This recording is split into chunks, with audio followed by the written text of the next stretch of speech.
This is the Big O Show.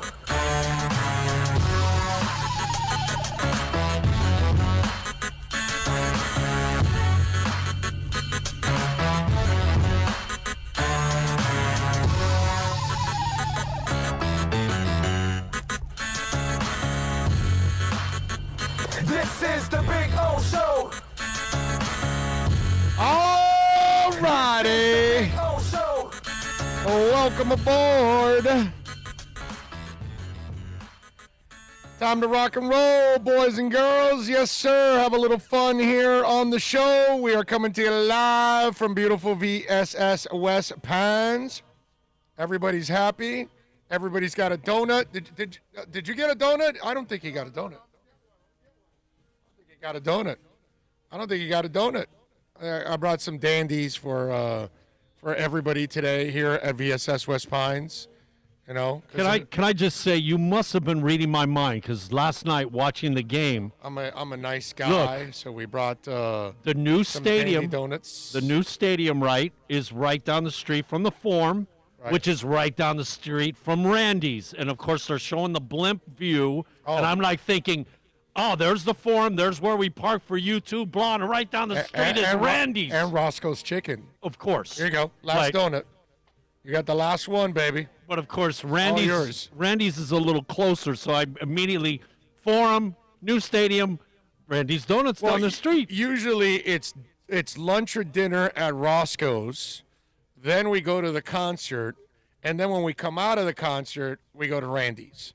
But you got to, rush. I just want to give you a tip, too. If you ever go to Los Angeles, okay, this is one thing I've learned. If you go to Randy's after an event, there's going to be a line unless you get out really early. So my suggestion, I've done this before, too, actually. I lied. You go to Roscoe's, you eat, and then you go right to Randy's and stash the donuts in the car. You leave it in the box. When you get out of the concert, you don't make the line at Randy's. You've got your donuts already. You're off and running. That's the best way to do it because after a show at the Forum or at the stadium, because it's going to be one of those two while we're going to be in Inglewood, I will get the donuts before. You'll see that's the rhythm that I take, and then we're ready to go because after a show, I can't imagine a show at the stadium. How many people will be at Randy's Donuts? You'll be waiting for a while. So if COVID is still going, it's not bad. But if it's standard, what do they hold? 70, 80,000? Yeah, exactly. Holy, you know what, man? More than that. Bro, the line could be at the Forum like a half a mile down the road. No, you'll be waiting for a long time after the shows at Randy's. It gets loaded. So there you go. Julius goes, come on, Big O. Now I got to go get me some dandies. I mean, I don't blame you if you have to go get some dandies. You know what I mean? Nothing wrong with that. So that's why I took a little longer than I. You did well, man. Than I should have because I went, and it got worse for me. So I'm cruising, right, and I stayed on the left side. And, dude, all of a sudden, I didn't notice, and I'm on the express lane. So I was stuck until Ives Dairy.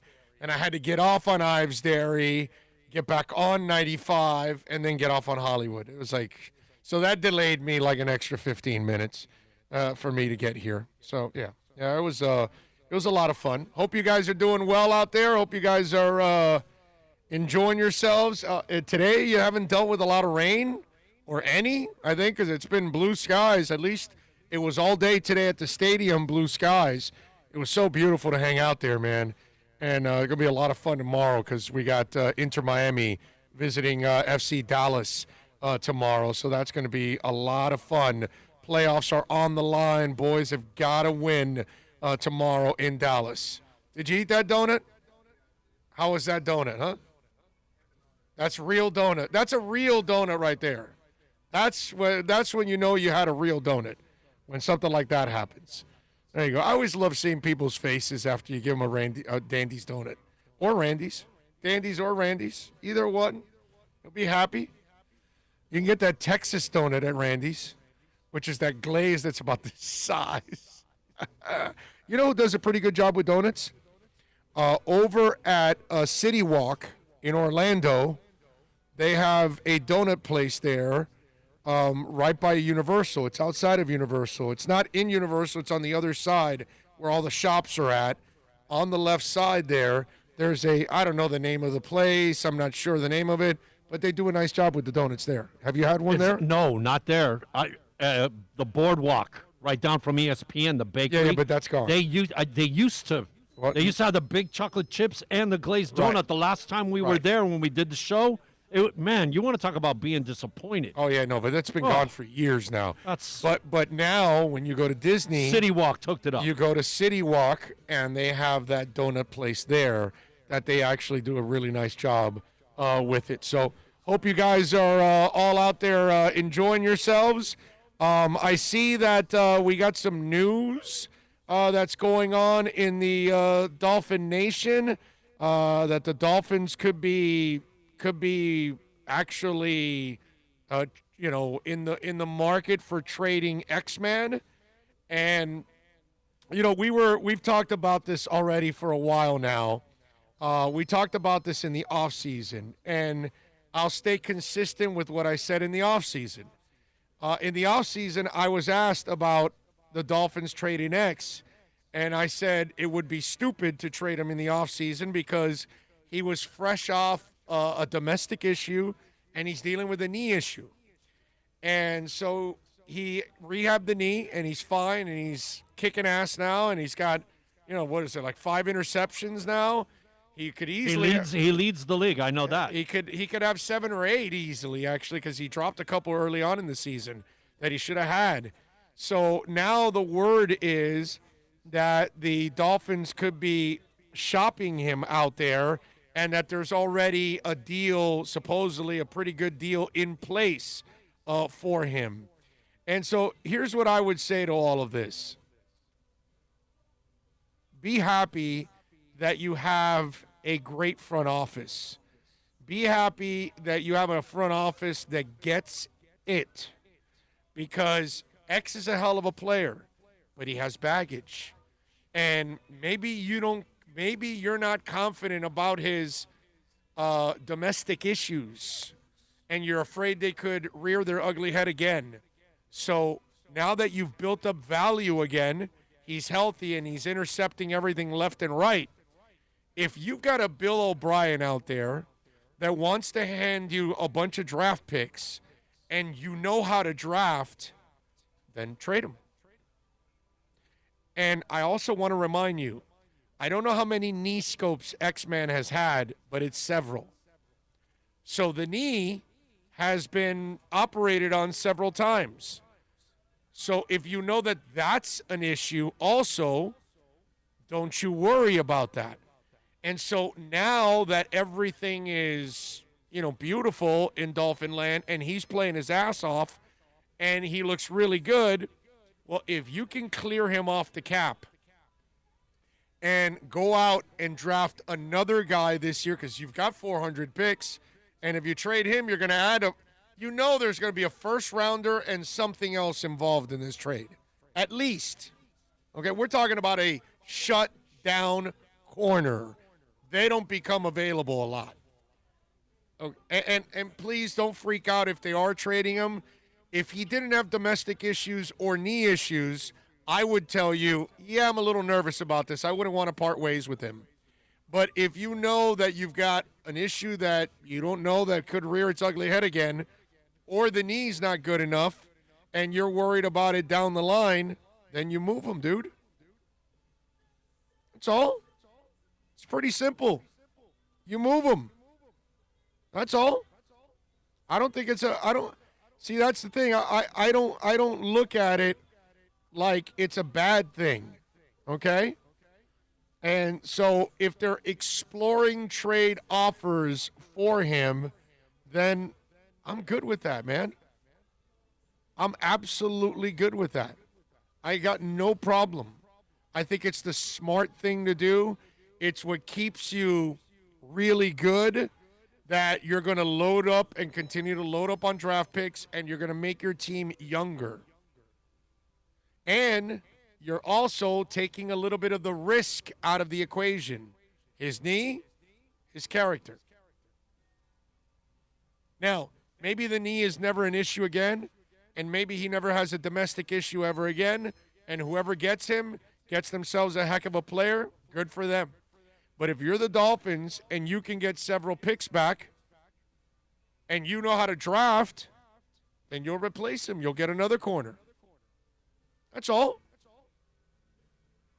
Potentially, all you're doing is maxing out the value of that one player, possibly turning into several. Exactly. No, and like you pointed out, the cap situation. We've got so much money designated in the cornerback area, and you see we need some linebacker assistance and what to be able to offset Byron Jones's and to go young again. Why not, man? Right.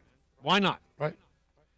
I love this idea if they're able to get, a slew of picks for him. It makes a lot of sense because there's a lot of risk involved, and right now things look beautiful. So right now is the time to make that move. I think if there's a great deal on the table, make the move. It is super smart on their part, and this is why I know that this team is going to be great. And the way Greer is building this thing, he wants to be great for a long time. He wants to build a team that is going to produce a lot of players, a lot of compensatory picks in the process. And when he has a chip that he can turn into multiple picks, he's going to do it. I can't tell you enough about how incredibly proud I am of the Dolphins that they've actually turned into a competent football franchise that understands the cap, understands the game, understands the players, understands the coaches, and knows exactly what they have to do to kind of provide balance all the way through. See, Byron Jones are paying a lot of money, and they bought him in free agency. But Byron Jones doesn't have the injury history issue that X has, and he certainly doesn't have the off-the-field issues that X had.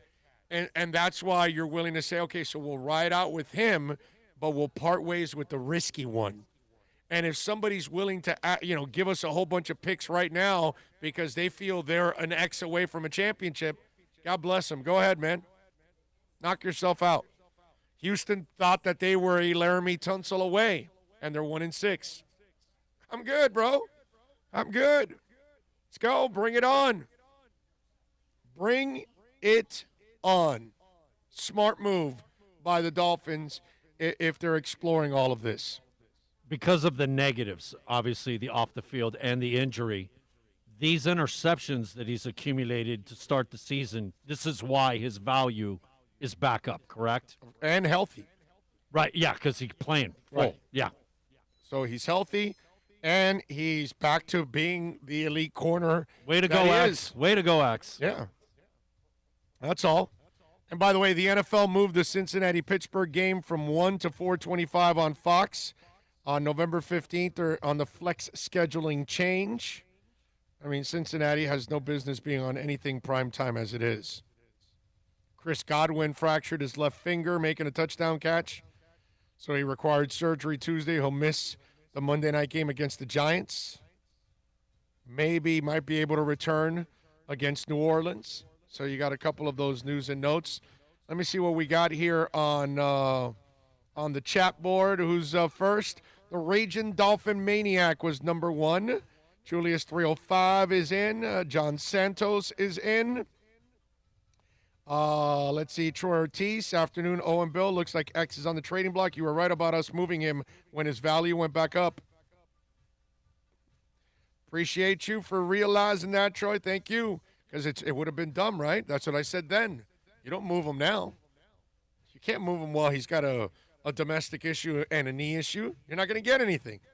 Wait till he's back to kicking ass. Now, we'll see if they actually do move him. Samuel Rabina says, good afternoon. Can't wait till Sunday. I still believe if the Dolphins put together a good game plan on Sunday, they could go either way. I think the Dolphins are going to win. I'm not saying it's easy, it's a guarantee or whatever. I like the Dolphins winning on Sunday. Close game, tough game, tight game, all of that. I like the Dolphins on Sunday. I do. Willie Molina says, stay safe, bro. This place ain't Iraq, bro. This ain't where you gringos cracked up to be. What the hell is that? What the hell is that text about there? You got to be talking to somebody else, right, Willie? No idea what the hell you're talking about. Joshua Walsh says they should look at offers for X. He will probably fetch 2 first-rounders and a third. Greer's already preparing for his chance. Tua is a bust. Wow. Okay. So Tua's a bust already. Joshua, the part that you don't get is that if they're starting him now after winning 2 in a row and 3 of 4, it's because Tua's kicking ass behind the scenes. He must be ripping it up in practice. Okay? I want you to go to the press conference from yesterday where all the players, not all players, but it's like 4 players in that video. They have, go to the YouTube page where the Miami Dolphins is, and they'll have yesterday's Brian Flores press conference, and next to it, it's a press conference from 4 different players. The second player on that interview board is Shaq Lawson.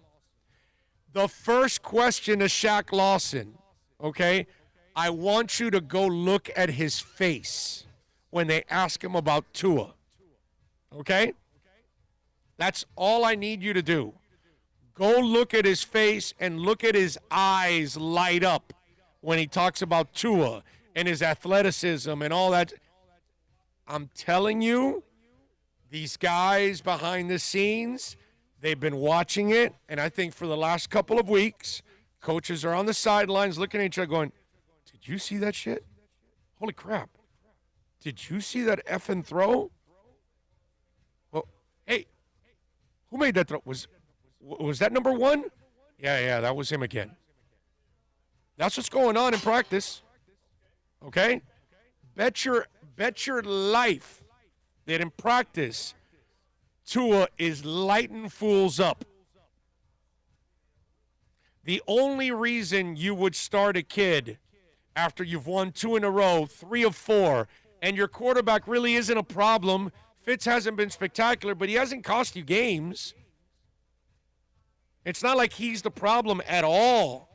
So if you're making the change, it's because you have looked at each other and said, dude, we can't do any more.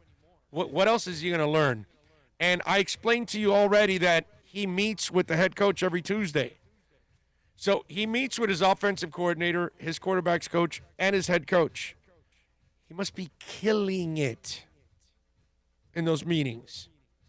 He must have an incredible understanding of what's going on. Okay?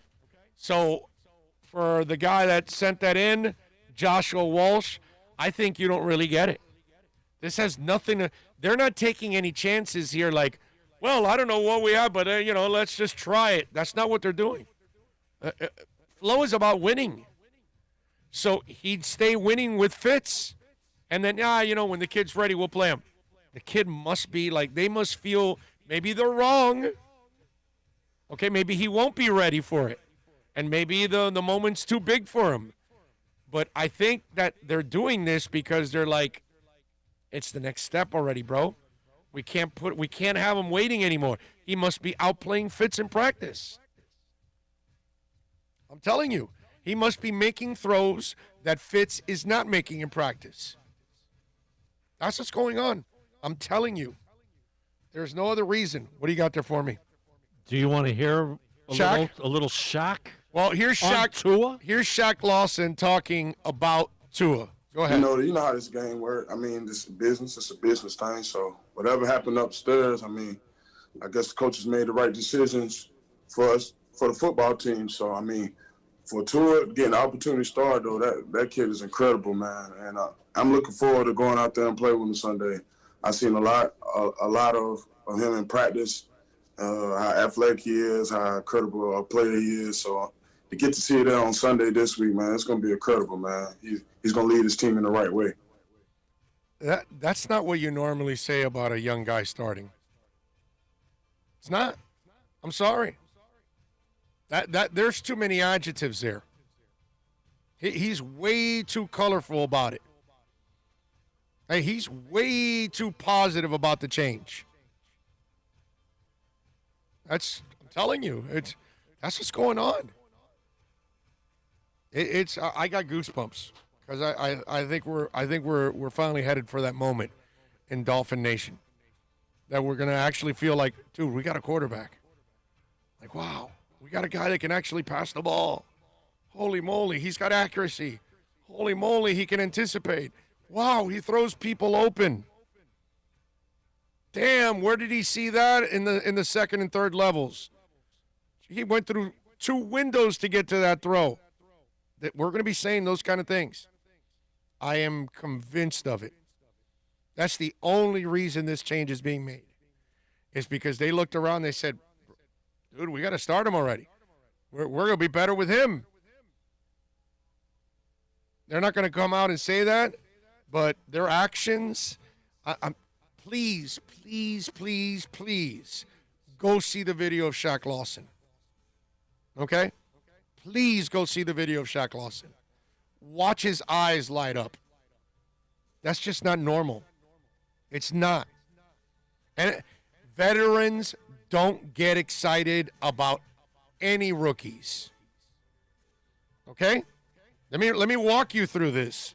Okay? Veterans normally can't stand rookies because they're going to cost them jobs, they're going to cost them games, they're going to cost them plays, they're going to do stupid things out there, and it takes forever for a veteran to trust a rookie.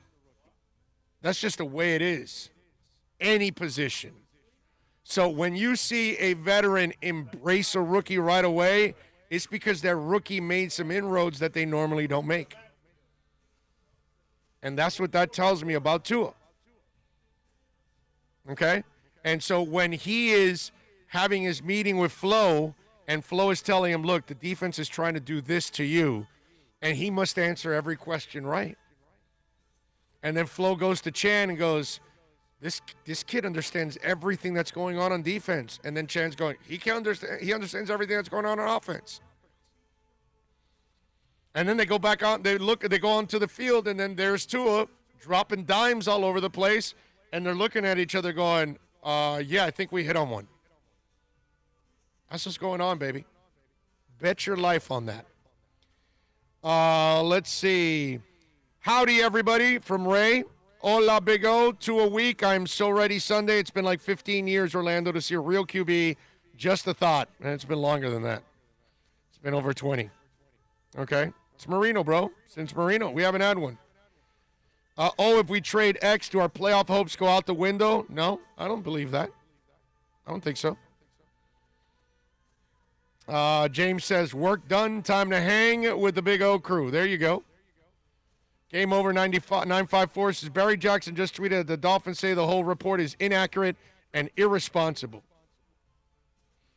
Well, maybe they got to say that too behind the scenes to keep X happy. Nah, X, it's BS, bro. It's BS. It's BS. It's X, don't pay attention, bro. Nobody's calling us about you. I'm telling you, nobody's calling us about you. What do you have on the table? What are you going to say? How much? What? All right, so what about if we give you a 4th rounder back, you give us a 2nd rounder? No, X. No, this is something else, bro. No, we're talking about something else here. We're talking about another player. This has nothing to do with you, okay? I promise you, okay? It's a lie. We would never trade Tunsil. We would never trade Minka. We don't do those things. So. You lead the league in interceptions. Why would we trade you? Yeah, exactly. But whatever. I think it's one of those where you got to trade him before he gets injured or trade him before he has another domestic issue. And I don't blame them if they do it now, if they do it in the draft, if they do it in the offseason. Makes a lot of sense. I don't know if it's a good idea to trade Howard because it may come back to bite us. How does that bite you? I'm not exactly sure, Alex. How's it biting you that Minka's in Pittsburgh or Laramie Tunsil's in Houston? It doesn't bite you, bro.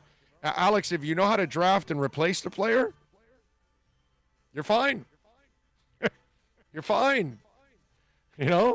If Bobby McCain can pretty much do the same thing Minka's doing and have the same kind of effect, you're good. If Austin Jackson can replace Laramie Tunsil, you're good. You know, and if Noah grows into the spot, you're good. And then you go draft another guy. And you have another young guy, developing.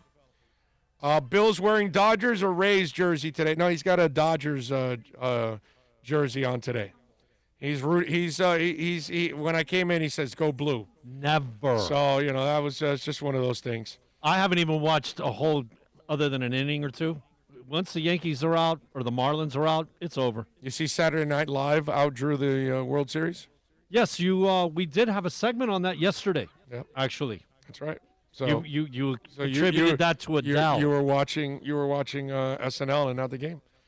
Romeo Garcia says, "Good afternoon." Good afternoon, sir. Let's see what else. Walsh says, "I never said Tua was a bust at all. It's a possibility, not just talent or lack or thereof, but injury history." Well, Joshua, I mean, your tweet is here, bro. It says, they should look at offers for X. He will probably fetch 2 first-rounders and a third-rounder. Greer is already preparing for the chance Tua is a bust. You're already kind of insinuating it. So what are you doing? So Joshua, you're the guy that covers yourself with a fence-straddling comment. So if he's not a bust, you say, well, I said there was a chance. And if he's a bust, hey, I told you there was a chance he'd be a bust. Huh? You should get a job in radio. All right, 786-322-1105. Cover all the bases. That's it. That's all he's doing. He's like he's just making sure that he's got it covered. He's done. He's awesome. Gotta love it. Joshua is built for media or a politician. Actually, Joshua, you should be running for president. I think I would vote for you. In a year like this, Joshua, I would even vote for you here. Okay? I guarantee you'd be better than the other two that we got running. Ian from Brooklyn says, you can't fake Shaq's reaction. Tua must be balling in practice. Oh, you saw it, huh?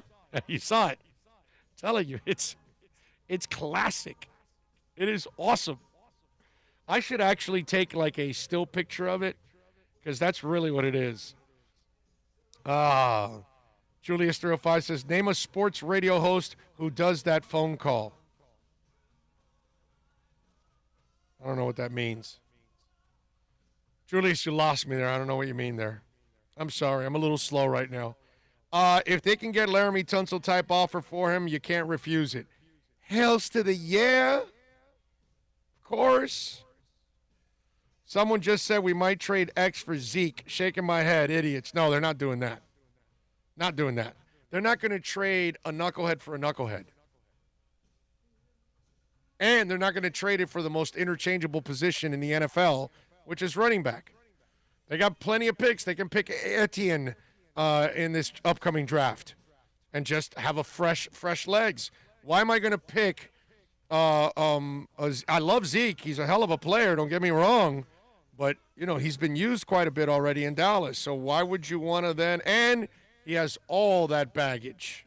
God, he's done a bunch of stupid things. So it's just one of those things like, no, Zeke, I'll pass.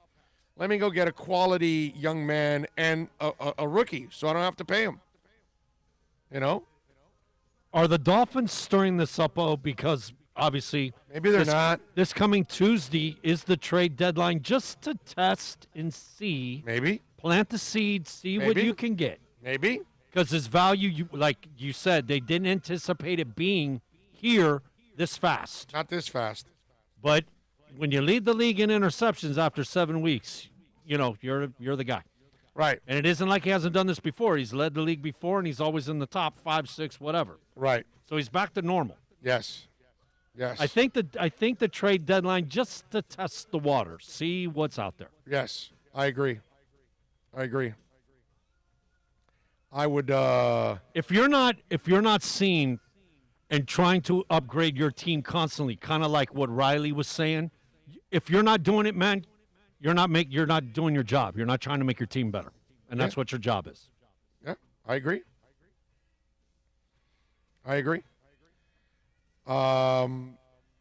If you all want to get in, it's really simple. 786-322-1105. That's 786-322-1105. Why don't we do this? We are out here at VSS West Pines, 12397 Pembroke Road. Come on by. Jose and the boys are all out here, and the ladies. I don't know what the young lady's name is. Josemi? Oh, Dosemi. Dosemi. There you go. If you come here, she might say, 2 minutos from Dosemi. So you never know. It could happen when you come out here to VSS West Pines. So we got all your CBD needs, okay? We've got all your hookahs, which they've got it's an army of hookahs. This is what we have here. We have CBD for your hookah, too. We got all that good stuff. THC, all kinds of good stuff. So come on by and join us at 12397 Pembroke Road. Tell them that Big O sent you. They'll take care of you here, as always, at VSS West Pines. And they're happy right now, too, because we brought them donuts. So, see, the place is happy right now. Homer Simpson's on his way, by the way. Bro, you gotta take care of them, man.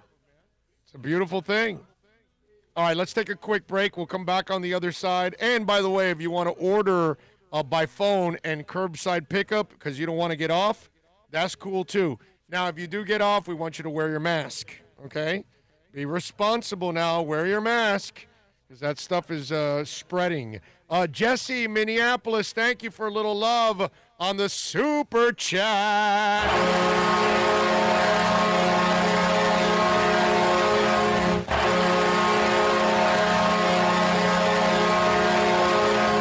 Is this the gig time now? I stumbled on the live show just now. Jesse, there is no set time right now. My life is not balanced out yet to the point where there is a set time for the podcast. I can tell you that the set time on OnsideRadio.com, Jesse, you can catch us every day at 11. All of you that listen and watch this show at 11, you know that you can just go to OnsideRadio.com and click the Listen Live button. The website's up. It looks really, really nice. Just hit the Listen Live button at 11 a.m. I'm on every day. I haven't left you guys, actually. If you want, just go to OnsideRadio.com. We got an awesome lineup, by the way. I got really, really good lineup, okay? We go from 8 in the morning till 8 at night. We got 12 hours for now. I'm about to expand soon, adding a couple of other shows. But let me tell you, I've gone nowhere. You can catch me at 11 a.m. every day on OnsideRadio.com. Please follow us, all of you there. If you're on Twitter, follow us at Onside Radio. And you can subscribe so, you'll get the podcast there, too, from everything going on. There you go. Matt Cole says, Omar Kelly reporting false info. Well, I mean, what can I tell you, man? Whether it's false or not, it's to me, it doesn't really matter whether it's false or not. I'm going to talk about it anyway. I'll tell you. I'll break it down. It could be false. It could be true. It could be them just covering their asses so they don't have to, piss off X. That's all.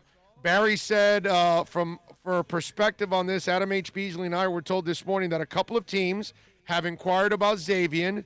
We spoke to the team and chose not to report until a fuller picture and details emerged about the likelihood of him actually being traded. Okay? Dolphins to the Sun Sentinel. The report is factually inaccurate and based on rumors. The paper practiced poor journalism by not reaching out to the team for comment or the chance to respond to the story. We are not exploring any trades regarding Xavier Howard. So, in other words, remember Chris Greer, okay? Let me walk you through all of this. Wasn't I supposed to break? All right. You were on your way there, but obviously got sidetracked. I always get sidetracked. Let me walk you through this, okay? Here's the phone, rings. Bill, how you doing? Yeah. So okay, yeah, you're interested in Laramie. Well, Bill, we're not really looking to trade Laramie Tunsil. We really like him a lot.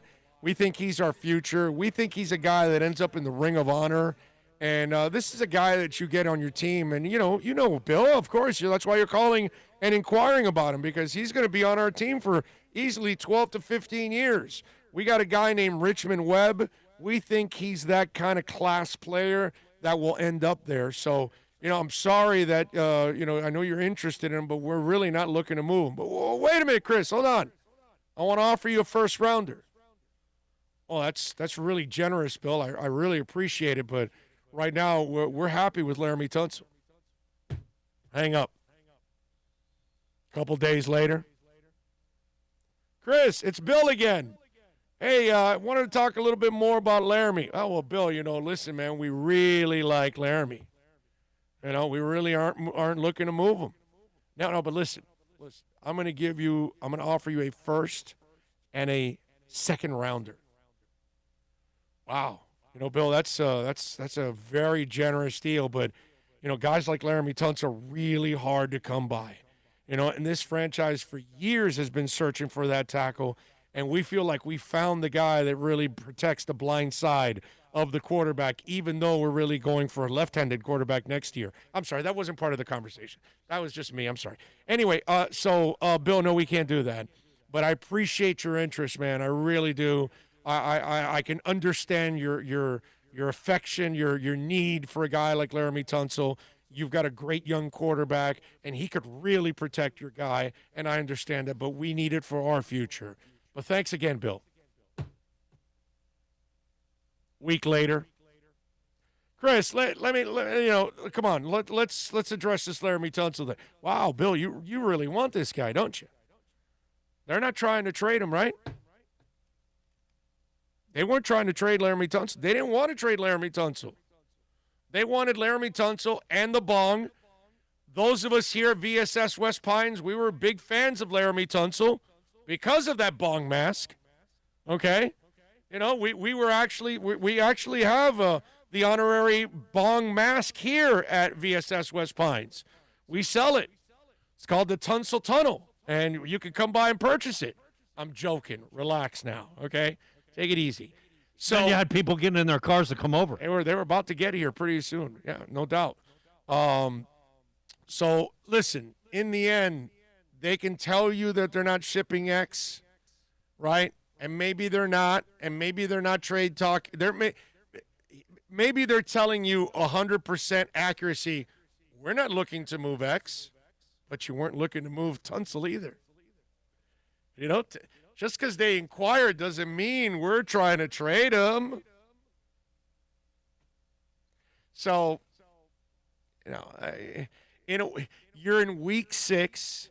You don't know if you're going to trade him. What are you going to do? Piss him off right now? And now you have to have him pissed off for 10 more weeks?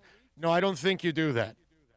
That's why the Dolphins are going to take that stance. Like, how dare you? And we really don't know if it's true or not. Maybe they are shopping him. Maybe they're not. Maybe they're listening to inquiries. Maybe they're not. I don't know. But I do know this.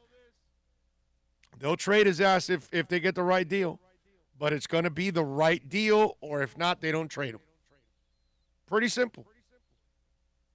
And maybe all Chris is doing now is driving up the price a little bit more. That's all. Guy's working it. I got no problem with that. All right, now let's take a break. We're coming to you live from VSS West Pines here at 12397 Pembroke Road. Come on by and say hi. We'll take a break. Back with more right here on The Big O Show. 40 minutes of fun logged already. Yes.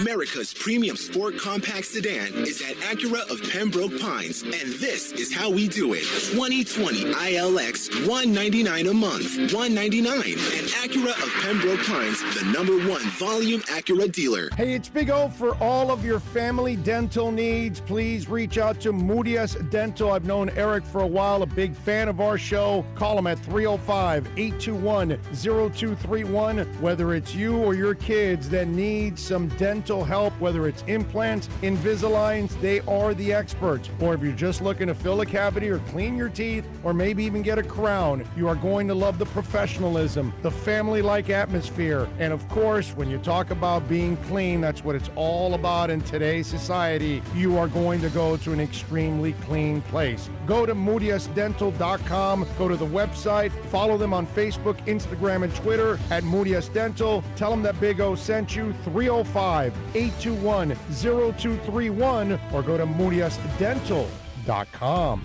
Are you tired of watching the same old travel videos on the internet? Well, then check out MikeNoGoZones.com, a travel documentary that's breaking barriers. I go to the places that the media tells you to peer, where no one else dares to go.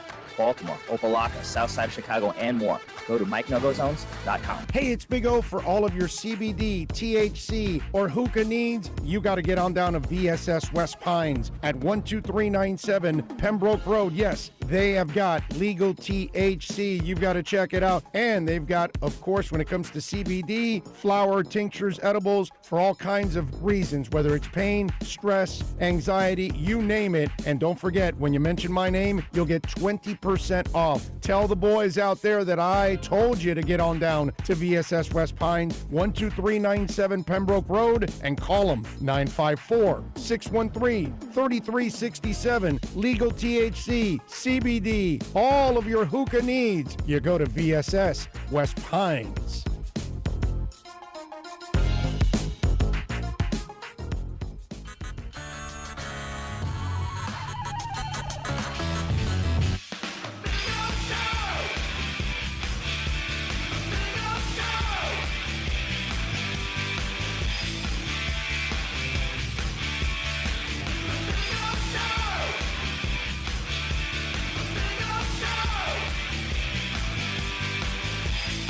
All righty, we back. Thank you, James. Says loving onside radio. Wake up, turn it on, keep it on. Makes me feel like I'm back in Miami without having to sit in traffic. Yes, that's the idea, man. That's the idea. A lot of hometown people. All four guys on the Lemon City Live show in the morning. They're all born and raised in Miami. Then Ethan Skolnick, born here in South Florida, also raised here. Then I'm here and born and raised in South Florida. Dono, born and raised in South Florida. Then we have Kaylin Kyle, not born here, born in Canada, but she's a football expert, a soccer expert. So we've got her doing 5 to 6, and she's exceptional, man. I think that's one show that's really going to grow a lot. And then 6 to 8, we got Manny Navarro, born and raised here again. I mean, it's over like 80 years of experience covering South Florida teams. We put 70 at the beginning because I had not added Ethan, I believe. That's what it was. And then Ethan finally agreed, and I think we're at right now, I think Ethan is, let me see, I think it's like, no, it's 24 with Ethan. No, it's, because I've covered for 30 years sports. Ethan 24, Manny 25, Lemon City 5, and I believe Dono is somewhere in the 15 range or something like that. It's a lot of years, dude. That's 40, 64, 94, 99 years of coverage in South Florida combined with all 5 of us. Crazy, dude. Century of coverage. Very good. Huh? Yeah. A century of coverage. That's right. Yeah, when this year ends, it'll be the century because we'll all get a year tacked on. Oh, I love it. But, James, thank you so much, man. And we have brought people that have credibility. We've brought people that have knowledge. I think we have the best lineup in radio right now. We're kicking 790 and 560's ass up and down this entire thing. I mean, Intercom's garbage as it is, and all they're doing is eliminating more. And guess what we're going to do? We're going to add more, is what we're going to do on our side. So thank you very much. NorCal says, NorCal listens in anywhere you stream, my brother. Thank you. Much love, NorCal. He was on the chat board today on our show on Onside. Oh, listen to you on Onside and watch you on YouTube every day while I work. Thank you, Troy. That's right. You chimed in today too, Troy. Thank you. Joshua Walsh says, I think Omar will have the last laugh. Is Omar making stuff up? Adam Beasley's tweeting about the Sun Sentinel leaking out false rumors. Listen, bro. Why am I going to forget about what they're doing? Just listen to me what I'm saying. Whether the rumors are true or not, it doesn't matter. Doesn't matter. Chris Greer is in control, and if he feels that he's got to trade X because the deal's too good, then you do it, man. We no longer have this franchise that lives being scared about being aggressive. Because they have been aggressive in the last 18 months, look at the position they're in already. Okay? We got a bunch of young players all over this team that all they're doing is getting better, and then we got a load of draft picks coming up this offseason. We got a front office that knows how to pick players. Hell, they might have hit on 3 offensive linemen this year. That's just sick. So don't worry about it. Whether it's true or not, we're not going to find out anyways. And reporters are going to end up arguing amongst each other whether it's true or not. Who gives a rat's ass? I just gave you the Tunsil example with Bill O'Brien. They weren't trying to trade him either. So they could stand up legitimately and say, we're not shopping him. We're not interested in trading Tunsil. But there's Bill O'Brien just calling you all the time. That's not our fault. But they're not going to tell you that. They're not going to explain that. They don't have to. And then a reporter, if they get whiffed that somebody is calling them and talking, well, then they're just going to report that. But they don't know who initiated it. So it's something that you don't need to get so hung up over. Just let it go. Let it go. Life is too short to worry about it. Omar is being unfairly picked on by media members and others. I'm not worried about that, bro. Tunsil was wearing the mask that made the Dolphins much richer. Damn right. Damn right. VSS filling the Tunsil tunnel with THC. I'm all in. Damn, come on over. We'll load it up. That hypothetical conversation between Bill O'Brien and Chris Greer was straight fire. Thank you, James. That's probably how it went. Big O, what's up, brother? What's up, chat? Chase One is in. Matt Cole is in, says, thanks, Bill O'Brien. Isn't it awesome? It's like, remember when Dallas fans are like, hey, Mike Lynn, thank you, bro. I just want to thank you, man. You know, that kind of stuff. You know, there's a sucker born every minute, right? And this one had a dent in his chin, and that's just the way it goes. That's all. NorCal says, seems like Greer, McKenzie, and Flo are all great talent evaluators, and their egos don't get in the way of each other's evaluations. No, man, because they want to win. You know what I mean? In a way, to kind of bring it full circle to Onside, that's one of the things I have with all our hosts on our station. I said, hey, man, we're all gonna support each other. We're all gonna get along. It's a terrible environment out there. The corporations are destroying radio. We're lucky that we're not even at, that we're not tied to any of that. So let's have fun. Let's support each other. Let's get, let's be a team, which is something I've never seen on any radio station. But on Onside, we're doing that, and we're gonna stay on that road always, because that's the way to do it. And this will allow us all to grow together, and to provide South Florida, the South Florida sports fan, because the South Florida sports fan could live in Portugal, and could live in Malaysia, and could live in California with NorCal and can live in Canada like some of our listeners, or in Mexico or in the Bahamas. The South Florida sports fan is all over the world.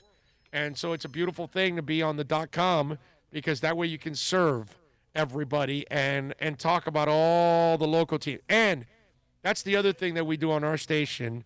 Our hosts can talk about all sports.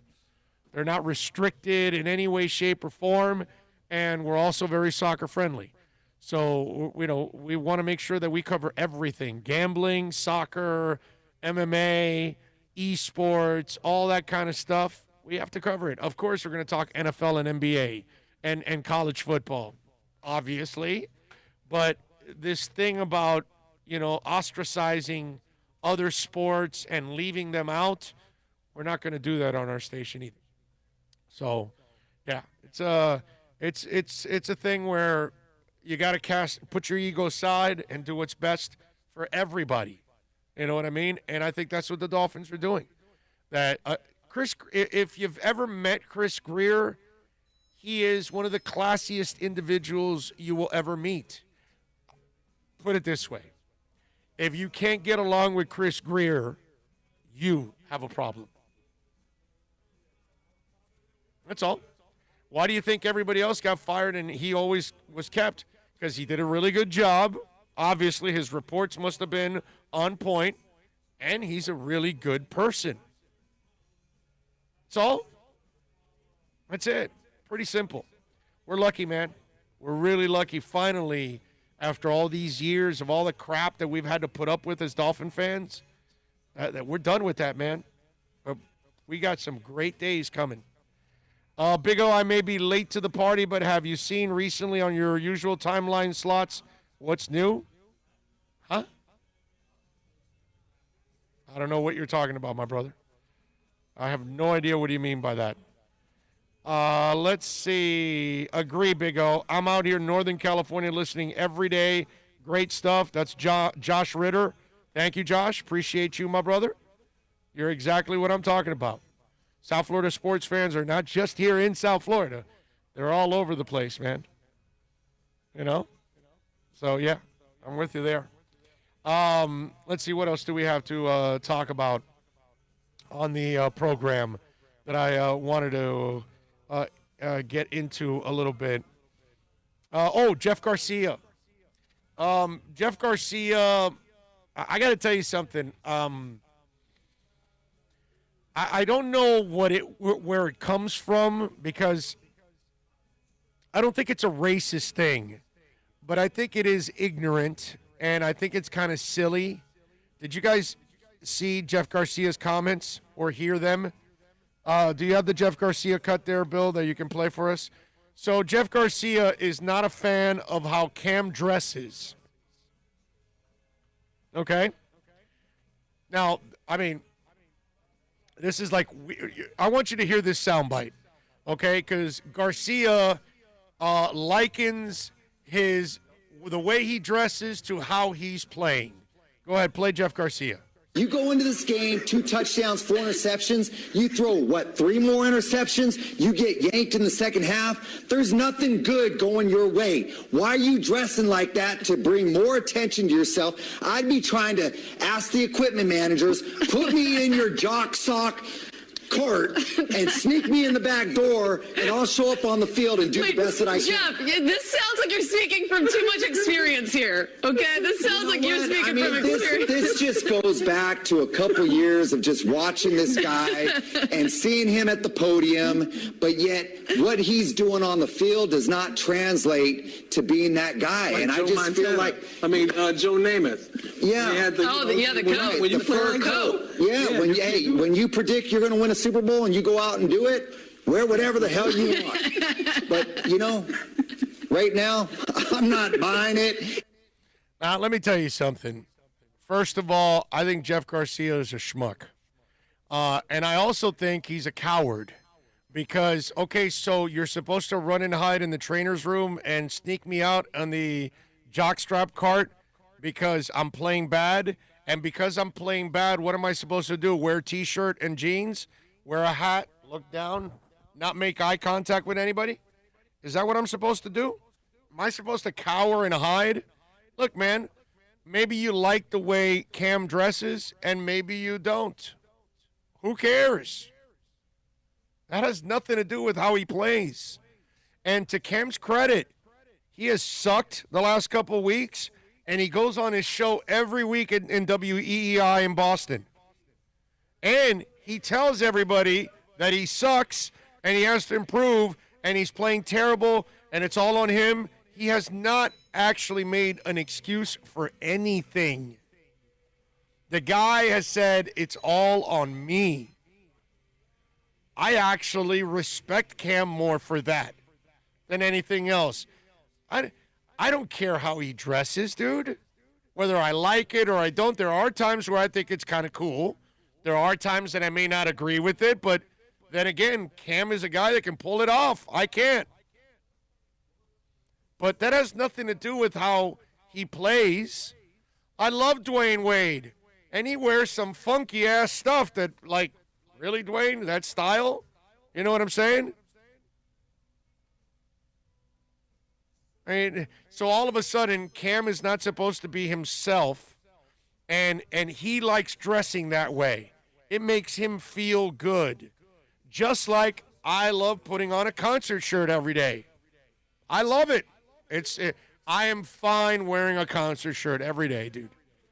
I'm good. I don't need to be in a suit every day. Some people, they love being in a suit every day. That makes them feel whole. Cam likes to dress, with some extravagance. He can pull it off a lot of times. Not my style of dressing, but I would never say, he can't dress that way. Dress however you want, bro. The yellow outfit a few weeks ago. Yeah, it's kind of weird, okay? And a little too out there. Okay, but he can pull that off because he's a star. Rock stars also put on all kinds of crazy-ass stuff that I could never put on or get away with. You used to, though. Never, not that level. Not at that level, but... Semi. Kind of. Yeah, kind of. But nothing like that. But again, so what? Ozzy Osbourne's not singing well this last 6 months, so he should just dress in jeans and a T-shirt and not look at anybody? No, dude. So Rick Nielsen wasn't clean on the guitar, so he shouldn't whip out his 5-neck guitar? What the hell is that? What kind of crap is that from Jeff Garcia? Cam Newton, by the way, was asked about Jeff Garcia's comments. Go ahead, play them for me there, as Cam Newton had a little reaction off of Jeff Garcia. Cam, I don't know if you've seen or heard anything yet about Jeff Garcia's comments regarding your attire. He was talking during the 49ers post-game coverage on NBC Sports Bay Area, essentially saying that unless you are performing on the field, you really don't have a right to wear what you've been wearing, like the loud and flashy outfits. Have you heard his comments? Who is this? Jeff Garcia. Former quarterback. Yeah, for the 49ers.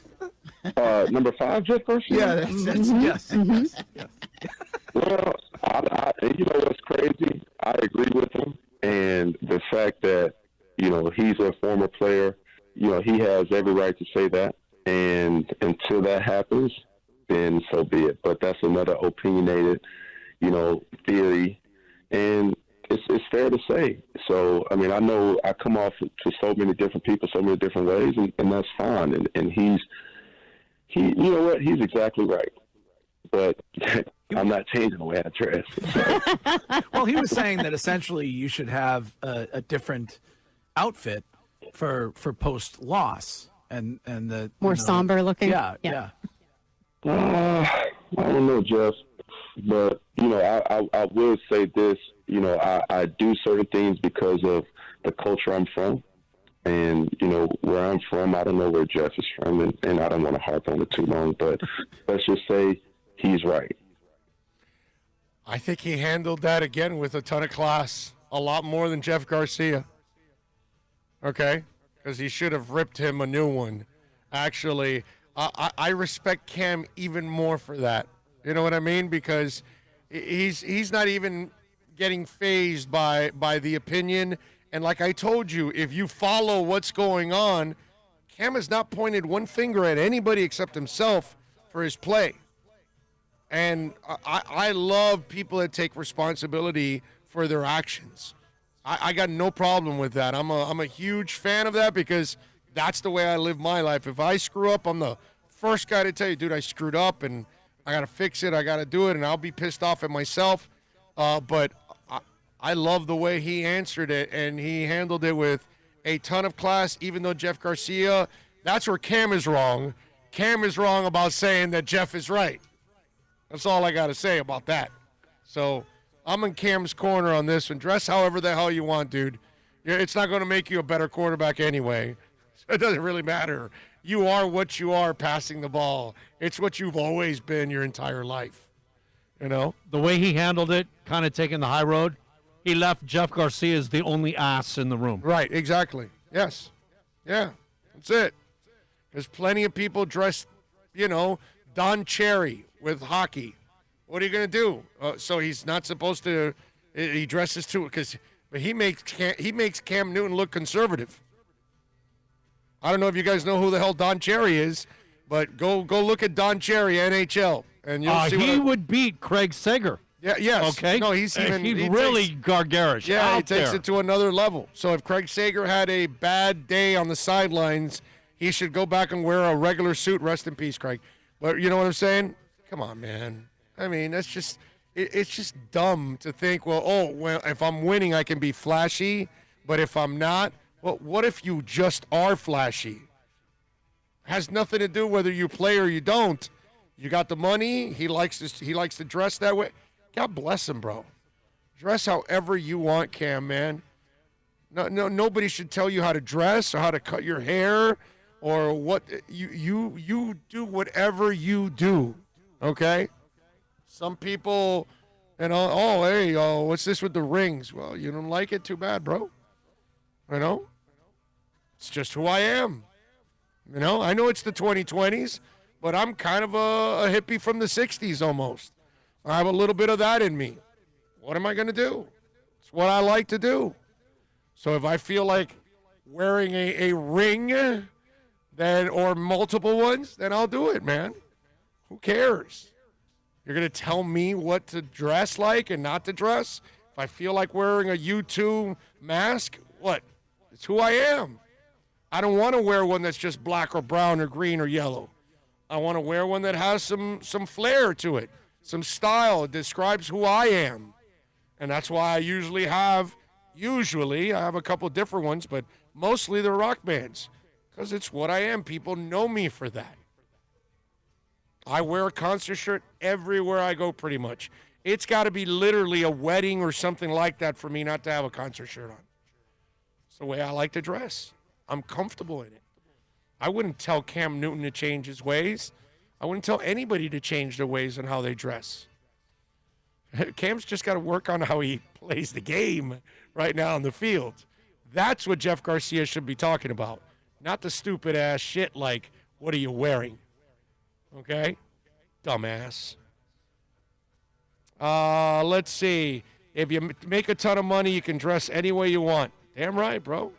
Damn right. By the way, Jeff Garcia said he's very excited. He hasn't had this much attention since he got replaced back in the day. Yeah, I didn't even know he was doing studio stuff.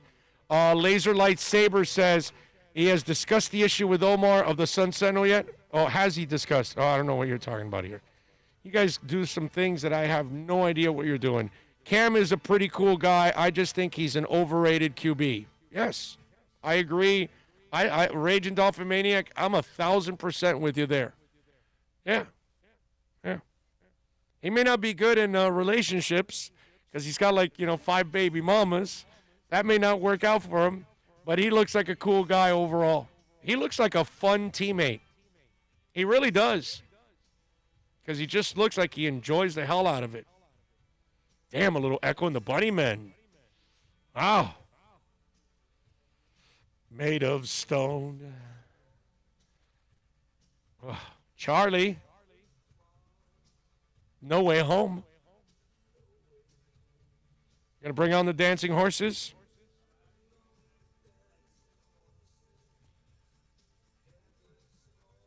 I was just, in fact, the other day, I was sitting there with my wife, and I forgot that Atlanta came up, and I go, yeah, and there was something, and I said, no, that's the week I was there that I saw. Oh, my wife and my daughter are going to go to Atlanta.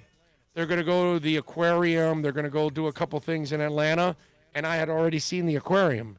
And so I go to her, remember when I went up to the SEC Media Days? She said, yeah. And I go, when I saw Echo and the Bunnymen, I also saw the aquarium. Because when I was there the last time, 2 years ago, I saw Echo and the Bunnymen and Violent Femmes. Nice catch. I know, right? It's freaking awesome. So Man. I saw the Femmes and Echo. I went to the College Football Hall of Fame. I'd never been in the College Football Hall of Fame. It's in Atlanta. It's in Atlanta. I didn't even know that. It was literally next to my hotel room. Okay. My hotel, College Hall of Fame, and a Chick-fil-A.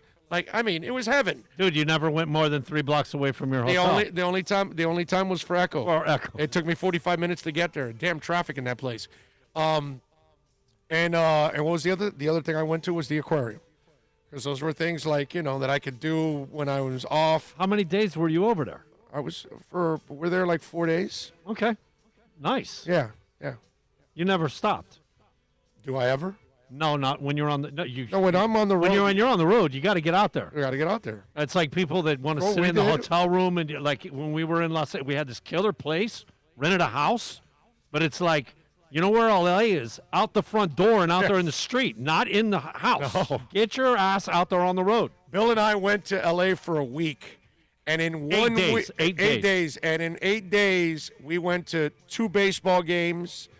5 concerts or 4 concerts? 4 concerts. 4 concerts, 2 baseball games, and that's it, right? Yeah. There was something else that we did a lot of driving.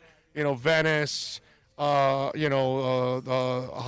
Pacific Coast Highway, all that other stuff. We went down to San Diego. Yeah. Oh, that's right. We went to one San of the Diego. games. Yes. We caught the Bengals, the Bengals 2 U2 shows, and then we caught Robert Plant at the Greek Theater. Exactly. Yep, and the Bengals were at the Troubadour. So we saw a concert at a legendary place. So every day we had something to do. You know what I mean? Because, what are you going to do? You're going to go there and not do anything? Did 5 In-N-Out days. Yeah, definitely In-N-Out Burger. Did and a little Randy Roscoe's, Donuts 3 Randy's. times. Yeah, had to hit Randy several times. It was just so good. LA is one of the fun places to go hang out for a week. I don't know about living there. I would need like a really, really good job to live there. I don't know about living there, but I love visiting LA for a week. Hit the place where the French dip restaurant was initially made, which was right down the street from where U2 filmed Streets Have No Name. Right. You wouldn't let me get up on the roof. You thought we were going to go to jail. Right. Yeah. That was kind of disappointing. Yeah, that's right. That was another one of the things that we did. Big Omar came out with an article stating that the Xavier Howard was being traded as factual, and that the Dolphins made a statement that is a false report. You're not going to be able. All it is a pissing contest at this point. One's going to say you did it, the other one say you're not. If you saw my Laramie Tunsil conversation with Bill O'Brien, and I explained it to you, the Dolphins weren't shopping him. They can stand there and go, no, we're not trying to trade Laramie Tunsil. No, we have no interest in trading Laramie Tunsil. Here's Bill O'Brien. Ring, ring, ring. You're not trying to trade him. It's just somebody else inquiring about him and bothering you, and you're like, no, I'm good. Oh, okay, yeah. We'll do that one. That's all. Something to elaborate on the Los Angeles that I end up finding out later. Nobody's trading you until the right price happens. The street that we stayed on, the house on Spalding. Yes. Do you know 2-3 blocks down the street is where Courtney Love and Kurt Cobain lived when they were in L.A.? Oh, I didn't know that. Yeah, I saw that. I saw a thing on them and blah, and they said Spalding, and I'm like, what? And I went back, looked at our address, saw their number. They were 3 blocks away from where we were. Yeah, poor guy. He had to marry that. Orlando, I'm not sure, but do you watch the UFC? And if you do, what is your opinion of Khabib retiring? Dude, I watched that, and that was emotional as hell watching Khabib. First of all, this is one of the baddest mofos on the planet. The guy had a broken foot, and kick. Well, Gaethje did pretty well in that first round. I mean, you could almost argue that he won that first round, but then after that, forget about it. Khabib just dominated his ass, and then you find out he did it with a broken foot, and then he has that emotional moment in the octagon, remembering his father and how much it meant to him, and then he did, leaving his gloves in the middle of the octagon to kind of call it a day. My buddy Alex Dono, who does 1 to 5 at OnsideRadio.com and is on right now in his fourth hour, he had a great line from it, or theory, that he is retired, but maybe a GSP fight, George St. Pierre, maybe a GSP fight would bring him out of retirement, because GSP is considered like, the gods of that sport. But then you start to look at what happened over the weekend and the way he went about it. He's the one guy that really isn't driven by the spotlight at all. Khabib is as lunch pail as it gets. So, and this is a really risky thing for me to say, okay? Because nobody retires. Nobody really goes on a farewell tour. They all come back, pretty much. Okay, that's just the way it is. I've seen Kiss personally on 4 different farewell tours, okay? I've seen The Who like on 3 farewell tours. I could just go on and on and on and talk about bands and say, we thought UFO was over. And we're sitting there after both shows, and we're talking to the drummer, and he's telling us, well, maybe we're not so retired. Maybe we'll be doing some shows, not tours anymore, but we'll be doing specific shows here or there. Phil feels, I think he said, like, Phil will feel good enough to do that. I think we'll do that, because obviously without Phil Mogg, they're not going anywhere. You can't have UFO without Phil. It sounded like they were all about, this is the end across the pond. Of tours. Everything was going to be in Europe from here on out. Right. Like, we're done crossing the pond. Right. Yeah, that kind of stuff. But again, nobody does. But I think Khabib has retired, because I think Khabib is the guy that doesn't care about the spotlight, doesn't care about any of that stuff. He's kind of as grounded as you get. Let's put it that way. Okay? That's how I'm going to put it. So I think Khabib is done, if you ask me. After watching what I saw on Saturday and looking at a guy like that, I couldn't believe Conor as far as I could throw him. But Khabib, I believe, is retired. Right? Yeah. Yeah, he's different than everybody else. Everybody else. Even GSP, who GSP came out of retirement for a fight and then went back to retirement. You know what I mean? Like, I was saying that if Khabib wanted to fight GSP would come out of retirement for that. But I think Khabib is done. Done. And to go out that way, to dominate a dude with a broken foot, are you out of your mind, bro? That just adds to the legend of his legend. Okay? That's what Khabib did.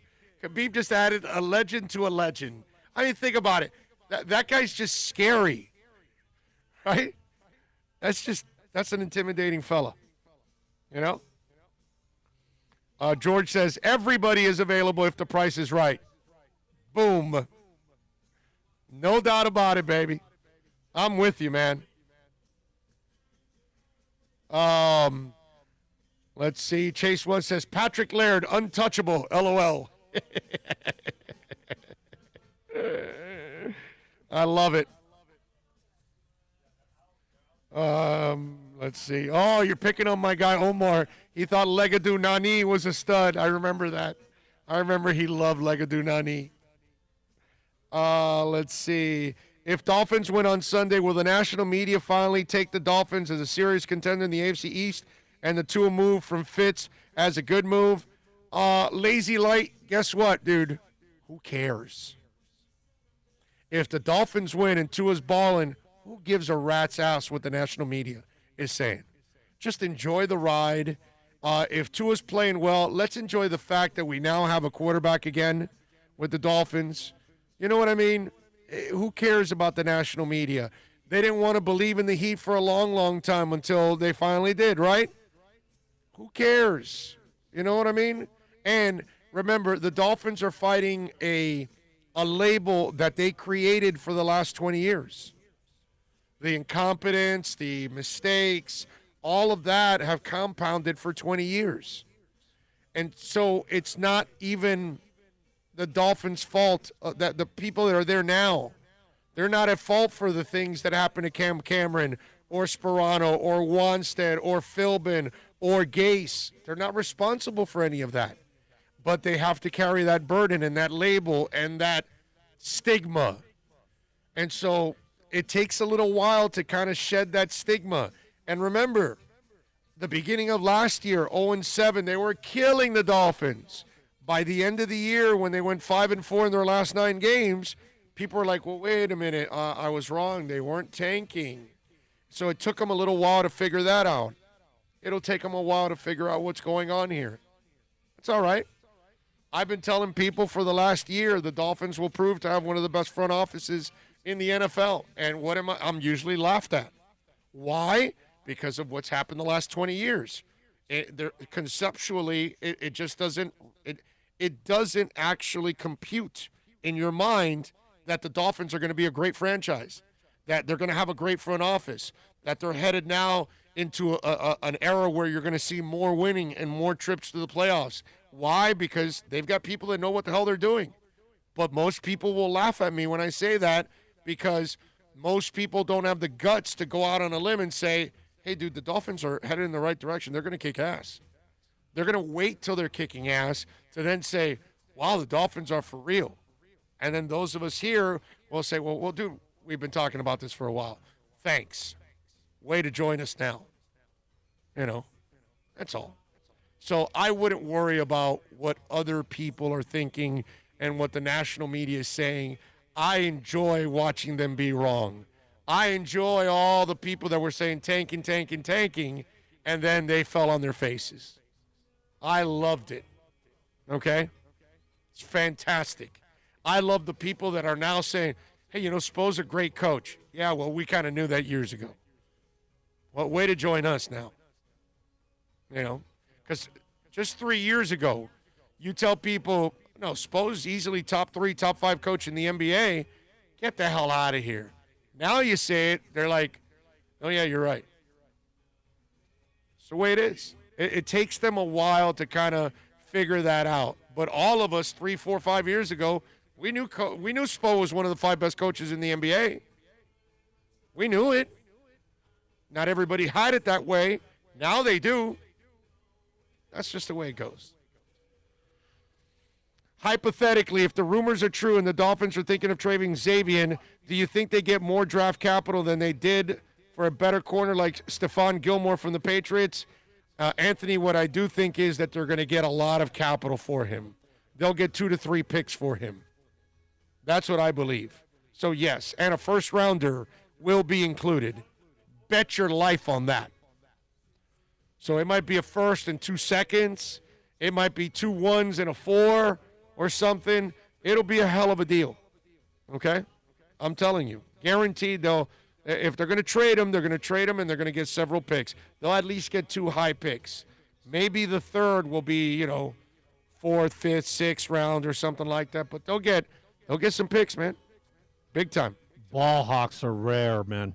Yeah. And he is absolutely a ball hawk. Yep. Ed Reed-like. If the ball's in the air, man, that guy's making a play on the ball. Ragin says the national sports media is still convinced we were tanking last year. You still have, Ragin, you're right about certain media members. They're still in that idiocy of, oh, hey, yeah, they're tanking. And it's like, are you watching what's going on? But that's just the way it is. Dean G says, hello, everybody. Finally got to listen this week. You listen to what, Onside Radio? OnsideRadio.com. OnsideRadio.com.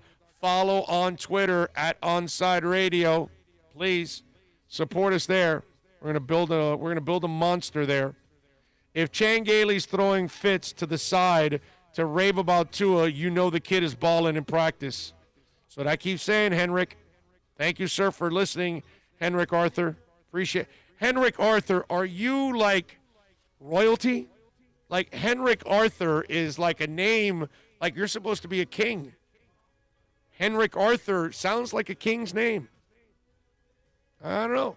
And so I'm honored that you're listening. I have royalty listening to the show. Henrik Arthur is listening. King Henrik Arthur. Tell me that's not a king name. King Henrik Arthur. I've never had anybody call the show that has a king-like name. And Henrik Arthur is a king name. King Henrik Arthur. I mean, that flows. That just flows. I think, Henrik, you need to change your name. I think you need to go down to wherever the hell it is you go in the city to go change your name and say, I want my first name King. That would be the courthouse. Courthouse, there you go. Go there, change your name, King Henrik Arthur. That's it. I'm telling you. I think you need to walk around with somebody rolling a red carpet in front of you everywhere you go. That's right. Naked women dropping pedestals of, or what is it? Not pedestals. What is it? What's it called? Rose petals. Rose like petals. Rose Coming petals to all America. over. Yeah, yes. I'm telling you. You need to have naked women, Henrik. And hanging out with King Jaffe Joffer. There you go. Telling you. Henrik, you're missing out on the boat, bro. You've got the name. You got the juice, bro. Henrik does sound like a monarch's name. It is. I mean, he is. He's royalty. He's just hanging out, listening to us. There's no doubt that guy's a king. Guaranteed. King Henrik Arthur is serving up lamb chops this weekend. It's Tua time. That's right. I love it. I'm a Heat fan, and instead of believing in Spo as the best coach in the NBA, I believe the national media now thinks he is the best coach in the NBA. Yeah. Now they've got to be there in that area. No doubt. Has O discussed X rumors? No, not at all. I've been on for, an hour and something. I don't know how long I've been. How long have we been on? That would be 1 hour and 22 fun-filled minutes. Yeah, no, of course not. The biggest story in town, no, I have not talked about it at all. I'm sorry. And I wouldn't tell you to rewind because it might not be there, the conversation. It's probably podcasted already. It's broadcasted already, right? Is that X conversation already podcasted? No, that would be a negative. I've been paying attention to you. Okay. Yes, we have, sir. We have talked about it in every way possible. I don't know any other angles I can take to talk about X and kind of explain everything that's going on. Okay. Many things we want to say, but Ron Rivera, I got to mention because he's a friend. I've known Ron Rivera for many years now. Ron and I used to get together every combine when he was an assistant coach or a positional coach. Okay, when he was a coordinator or assistant coach, positional coach, he and I would always smoke a cigar every year at the combine, and we would, for 2 hours, talk football. Once he became a head coach, I have not been able to hang out with Ron for several years now because head coaches you don't run into in the combine. I was talking about this with one of my producers at the station today, and that's the thing that has changed in my business, that when I'm on the road, I used to have more access to personnel people because personnel people would go out more. But because of phones and that little camera that's there on all the phones, okay, these guys don't like to go out and drink. They don't go out to any kind of bars where maybe scantily clad women are frequented. You know what I'm saying? Like example, in Mobile, there was a strip club called Sammy's, okay? And we would go there pretty much every night while we're there because I would meet actually coaches and scouts there all the time. Head coaches, assistant coaches, scouts, personnel directors, college directors of scouting, you name it. It was a free-for-all. It was a free-for-all. It was a Ted Nugent all the way through. But it was a different world 15 years ago, 20 years ago. Why? Because this wasn't around. Everybody wasn't carrying one. So now, I mean, I would never talk about it, but I still can picture coaches headed to the champagne room. Sometimes with two girls headed to the champagne room to take a break. And so, but it was a different world then. We had an understanding, but it was fun. I got to say, it's fun to be talking football and all that. And there's, some chick shaking her titties right behind you. You know what I'm saying? So it's it is kind of interesting, when that life was going on. But now they don't go to those places at all because if they get caught taking pictures and if any of those guys are married. And then the other thing, at bars, they don't like to be openly drinking either. So even bars, they will try to get some corner away from everybody and try to not be in the public eye at all. Not close to a window, not close to a street corner, not close to the sidewalk or any of that's changed. Some of them don't even go out anymore because of social media. How about that? So that part for me has sucked. Because I do more on the phone with people. I do more with texting instead. Trust me, it's a lot better talking with somebody till 2 a.m. and they're just drinking. Because the stories are flowing a lot better when there's alcohol. I'm just saying, it's just slightly better. So that's changed. You know what else is better? But Ron Rivera, going back to what I was saying, finished his cancer treatments, and hopefully he is cancer-free from here on out. One of the nicest men you'll ever meet, one of the more decent human beings. Never met him at a strip club. It was always at Olives, the cigar bar in Indy, in the Omni Hotel, or we would meet at Nikki Blaine's, which is right on the Circle. And those are just, legitimate, cigar bars because he was a cigar connoisseur. He's a legit cigar connoisseur. I don't know if he still is now.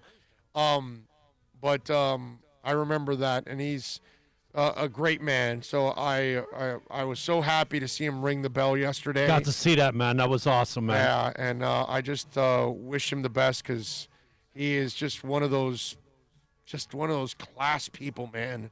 That when you meet Ron Rivera, you just know you're like, all right, this is just what great human beings are all about. This is how they're constructed, like that guy, So, prayers and very happy to see Ron Rivera come out of the hospital.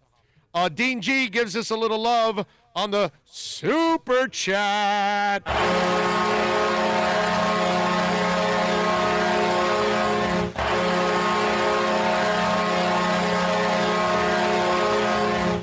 Thank you, Dean G.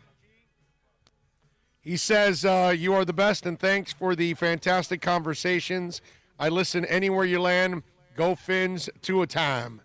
Damn right, it's 2 a time. I got to say, you were Can't talking wait. about being at the club and stuff and going to champagne room with one, some with two. Or two. Well, I'm going to say, I remember a why couple take coaches. one when you could take two, bro? Yeah. I mean, Yeah, are there's- you going to say no? No, I just want one. There's just one coach. Any guy in their right mind is going to say, can I get a third, actually?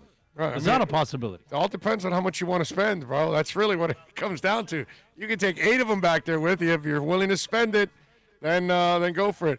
But that specific coach, and he's no longer in the NFL. No, he's not, actually. I don't think he's in the NFL anymore. I saw him a couple of times go with 2 in the back, So, yeah. It's funny, man. Some of the things that I've witnessed on the road. Boy, it got interesting. It definitely got interesting and fun. Let's see, what else do we have? Damn, my ears are wearing headphones. You're wearing headphones? Why you gotta wear headphones? Are you doing like me? Wear comfortable ones. These Sonys are pretty comfortable, actually. That's make sure if you're gonna get some headphones, get some comfortable ones. That's all. Did you see the Jets, by the way? You know who they take on this week? They take on Kansas City. Yeah, you know what? I saw that. And the second worst team in the league, guess who they take on? The two New York teams.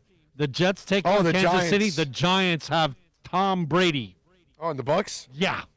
Okay. But Kansas City, bro, is a 19.5-point favorite this week. Kansas City, 19.5 points, bro. They're favored by 20 points. Wow. There was a 3-team teaser of taking it and you get 10 points. So bringing that down to 9. Taking Pittsburgh, going to Baltimore, I think they're getting 3.5. So bring that to 13 with Pittsburgh. And then the Tampa Giants, I think it goes down to 1. So you get Kansas City -9. You get the Steelers against Baltimore plus 13.5, whatever one it is. Right. And then you take the Tampa Giants line and bring it down to -1 Tampa. Oh, that's a layup there. That's what I thought, right? Yeah. A 3-team tease. That's pretty good. It's pretty good. Laser Lightsaber says, I am working. So that's why you got to have the headset on. So nobody knows that you're a corporate time-stealing weasel. Nice incognito maneuver by you, man. Love it. Listening to us, stealing money from your job, that is just awesome. That's fantastic. You, sir, are my hero. See, that's you're my inspiration in life, Laser Lightsaber. I doubt Jets would fire Gase when it behooves them to lose Tank. I think Gase resigns before the year ends. Now, Gase is too hard-headed to resign. But they might be also keeping him in place so they can stay losing. Big O, do you see the Dolphins possibly getting another receiver? Nah, I don't. Orlando, this hypothetically affects how we draft. Let's say the Jets draft or tackle the tackle from Oregon, and the pick we have from Houston is number 2. How many do we get realistically in a trade down? Well, if you're at number 2 and they took the tackle at number 1, then you're taking Trevor Lawrence, bro. You're not trading down. You're taking Trevor Lawrence and you're trading Trevor Lawrence for a whole bunch of picks. Or you trade Tua if Tua wasn't great this year. Okay? So you don't take a player, you don't trade down. You take Trevor Lawrence and trade him. If that's what's going to happen. I think Lawrence is the first pick in the draft. There's no way anybody takes a tackle ahead of Trevor Lawrence. Yeah, there's no way you pass up on Trevor Lawrence. This is I can't see it. This is an Andrew Luck. I don't know about correct? that. I don't know about all the way to Andrew Luck, but he is pretty close to it, man. He's a beast, bro. He's a beast. I hope the Chiefs beat the Jets so bad that Clemson-Georgia Tech game looks like a shootout. Le'Veon Bell will run for 120 yards and 2 TDs versus his former team. Book it. Anyone starting KC's defense this week in fantasy should do pretty well. Big O, I'm listening to you guys during work, training, wearing headphones. So you're also a corporate time-stealing weasel, Alex. Nice. Well, you all are just heroes of mine. That's inspiration. Lazy Light says, sir, I can listen and work at the same time. I'm sure you tell your bosses that. NorCal says, last week I listened to you while driving with my Bose sunglasses. That's right, Bose sunglasses. That's crazy stuff. They're like $200, those Bose sunglasses. Nice job by you. Rams are only 3.5-point favorites versus the Dolphins. Take the Dolphins. The Bills are also 3.5 over New England. Yeah, that didn't make any sense to me. Oh yeah, it does. Why wouldn't it? Only that? Not more? Oh, I see. Okay. Right? I mean, New England is really falling on pretty hard times here, man. I think they're giving Bill still credit. Like they still think he'll figure it out, and you know what's another? But he doesn't have the people. That's why I keep thinking It's that they weren't also- going to do much this year. It's also an interdivisional game, right. and that does change things. Yeah. Immensely. Yeah. That would make sense. Yeah, because me straight up, that thing's a little better than a touchdown. Maybe like an 8, 7.5 to make the money move. You know what I mean? Right. No, I got you. Orlando, do you think in order for the NCAA to get more eyes on college baseball, they have to have a rule with MLB that says the top recruits have to go to college for 3 years? They're not going to do that, my brother. They have their own minor leagues. They're gonna want them playing there and not. Remember, you're already playing in the majors with major league fields, and it's a whole different ball game. You're trying to put the toothpaste back in the tube already. You can't do it with college basketball. It's over, and baseball is done. I mean, dude, Major League Baseball is cooked. So college baseball is completely lost. College baseball is it's an intramural game from here on out for the world. Nobody cares about it, dude. It's just nothing. And college basketball is already headed in that direction. That it's straight ass garbage. Well, with those top recruits that have decided to go right to the G League, that's usually in the past we've seen them go overseas. Now they're actually like, no, we'll stay right here and play in the G League, in the NBA. By the way, Field Yates just took out an article. It says QB Lawrence to stay at Cincinnati ? Says who knows ? And then the quote is, my mindset has been that I'm going to move on, but who knows? There's a lot of things that could happen. So this whole talk, because people have been saying that if the Jets have the number 1 pick, Trevor, don't come out. Yeah, I've seen go back bunch. Yeah, go there's been a back to bunch that college. said, don't and stay another year and wait for it. And I can understand that. I can understand because see, unlike some of you out there, I don't mind if the Jets have the number 1 pick because I don't think they're going to do anything with it anyways. And if it's Trevor Lawrence, I think his career gets ruined there because there's too much dysfunction. Nobody understands it, and they don't really put football people in place. And the Johnsons still are an ownership group that hasn't figured it out yet. So to me, this whole Trevor Lawrence thing is, it just doesn't. Is there the possibility that they could pull like an Eli or an Elway or, just force their, like, hey, I'm not coming to you. You have to trade me. I'm not going to play for you, period. Could they pull that? We haven't seen a pull that. I think Eli was the last one to do that, right? Yes. And so we're due for one, right? It's like almost every decade there's a quarterback that pulls that. Yeah. We're due for one, correct? If history repeats itself, we're due for that play. Yes. Just saying. You know what? With the way the minor leagues basically folded up tent and done, right? Is there a chance for college baseball to hook up with the MLB now to try to keep kids in school and become the minor league feeder for the MLB? I don't think they no. Just from a finance, because like the colleges will take care of this, blah, whatever, and it's a different game. It's not a major league game. It's a different game. I don't think so.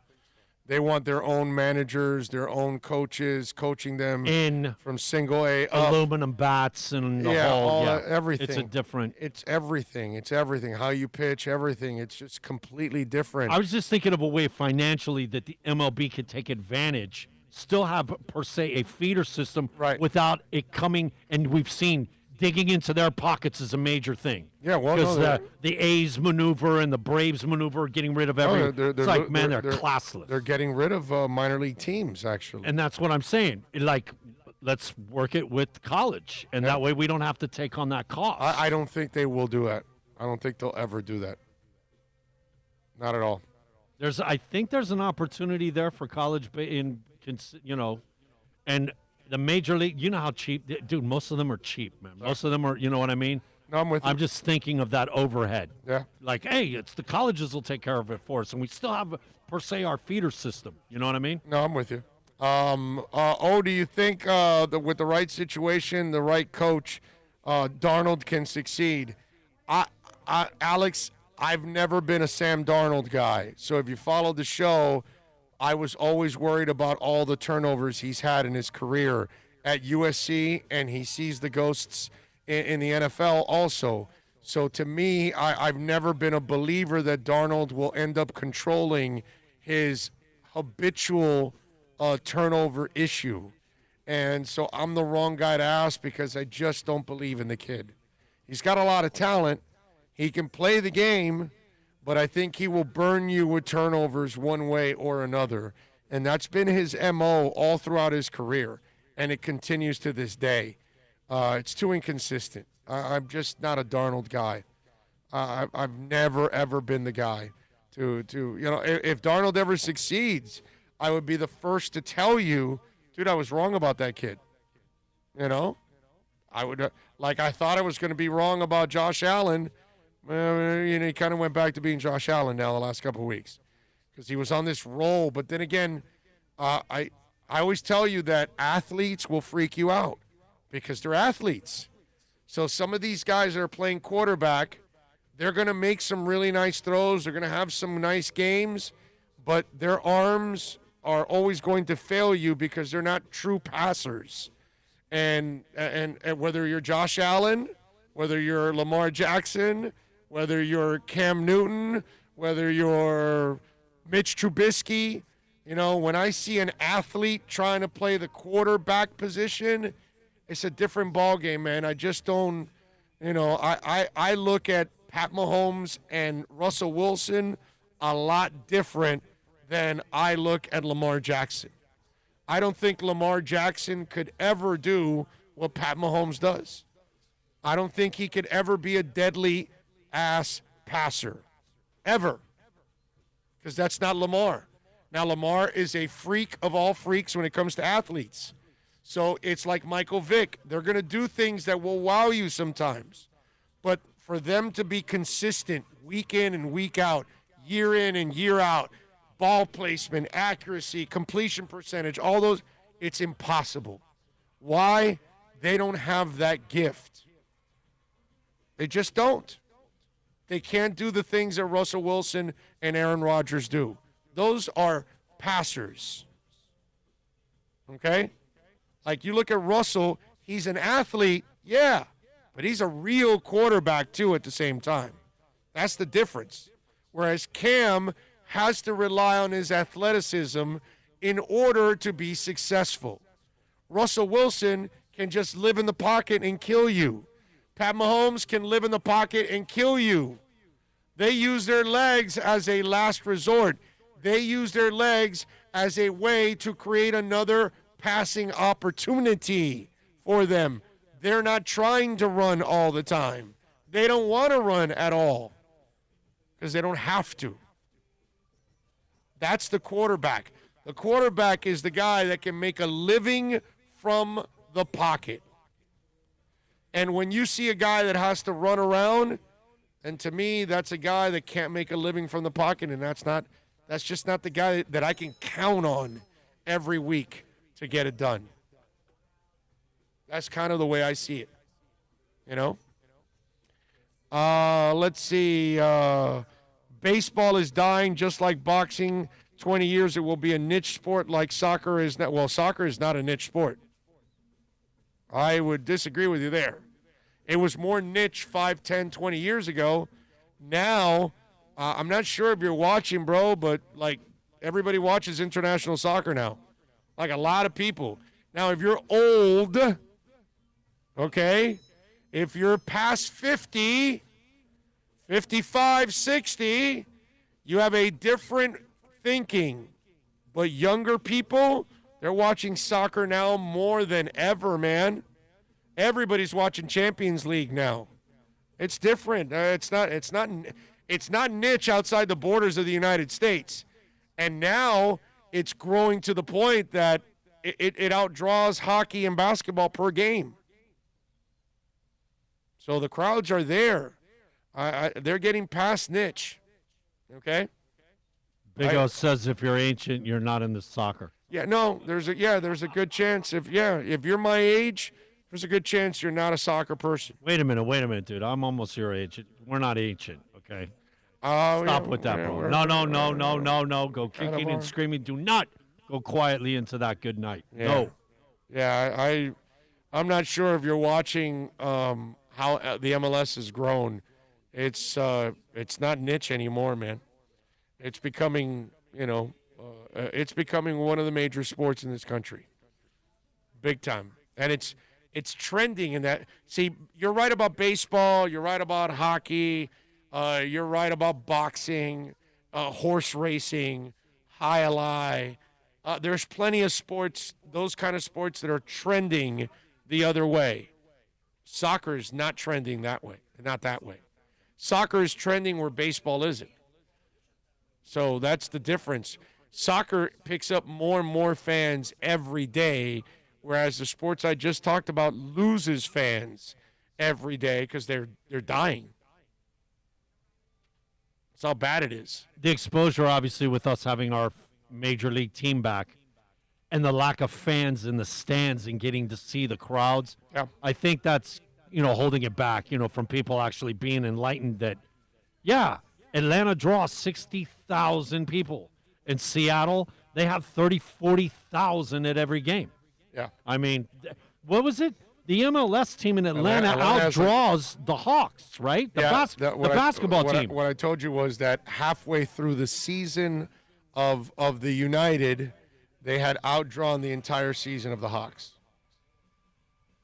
And you're talking 41 basketball games at home. 2 years ago when I went there, I looked at their attendance halfway through, and the Atlanta United FC halfway through had more fans than the entire season of the NBA for the Hawks. Not niche, man. It is not niche anymore, not soccer. What was it, the Tennessee team sold out? Oh, the Nashville? Out in minutes, right? Yeah. And they're in the playoffs. And they're not a small stadium either. No. It isn't like this is 7,000 or 8,000. There's no more small stadiums. Exactly. They're all 25,000, 30,000, no less than that. So they're bigger than arenas for basketball teams. Yeah, they're bigger than basketball and hockey. That's why they're drawing more. That doesn't sound very niche to me, bro. No. It's not. It's silly to call soccer niche in this country anymore. Soccer is a mainstream type sport nowadays.